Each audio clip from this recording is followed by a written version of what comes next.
average Americans to accumulate wealth, shackling us with taxes, destroying the dollar with reckless spending. But the speaker, who makes in the low six figures, has somehow very easily become one of the richest members of Congress.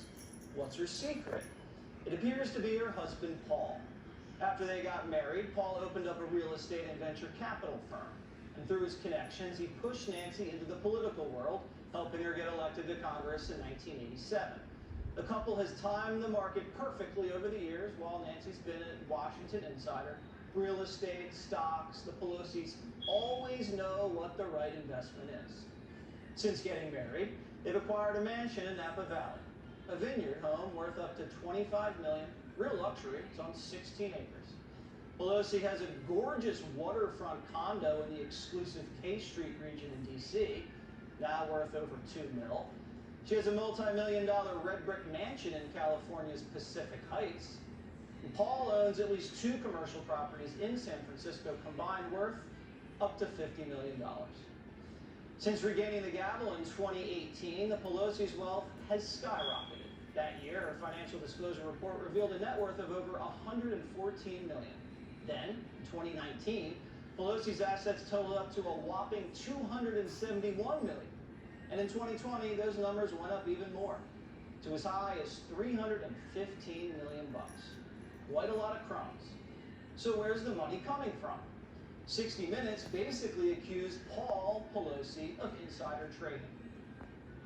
Madam Leader, I wanted to ask you why you and your husband back in March of 2008 accepted and participated in a very large IPO deal from Visa at a time there was major legislation affecting the credit card companies making its way through the House. And did you consider that to be a conflict of interest? I don't know what your point is of your question. Is there some point that you want to make with that? Well, I guess what I'm asking is, do you think it's all right for a speaker to accept a very preferential, favorable stock deal? Well, and you participated in the IPO, well, I have no and at the time you were Speaker of the House. You don't think it was a conflict of interest or had the appearance of a conflict of interest? No, it only has the appearance if you decide that you're going to have elaborate on a false premise. But it's not true, and that's that. I don't understand what part's not true. Yes, that I would act upon an investment. In 2007, Visa worried the new Democrat Congress would target their swipe fees, costing them billions. So they hired a team of lobbyists who descended on Pelosi.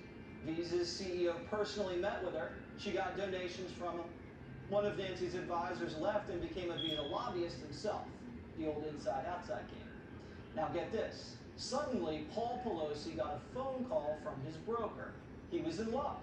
Paul was offered a pre-screened invite to get in early on Visa's $18 billion IPO.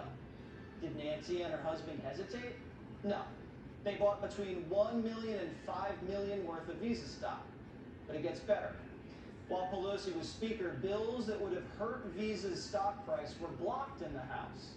Visa shares going up over 200% during the time, making the Pelosis a fortune on paper. Nancy Pelosi and her husband have a knack for taking advantage of market timing. In March, Paul Pelosi exercised $2 million worth of Microsoft options just 2 weeks before the tech giant got a $22 billion contract to equip the U.S. Army with high-tech headsets. In January, the Pelosis got $1 million worth of Tesla stock right before Joe Biden announced electric car incentives. In June, the Pelosi family cashed in big time just before Congress was set to pounce on big tech. Mr. Pelosi exercised options on Google's parent company, Alphabet, making an easy $5.3 million. Now, to be fair, the Pelosis have never been indicted for insider trading, but her marriage, investments, and access, combined with extremely fortunate timing, have created a lot of suspicions. All we're doing is following the money, and there sure is a lot of it. Joining me now for more on this, President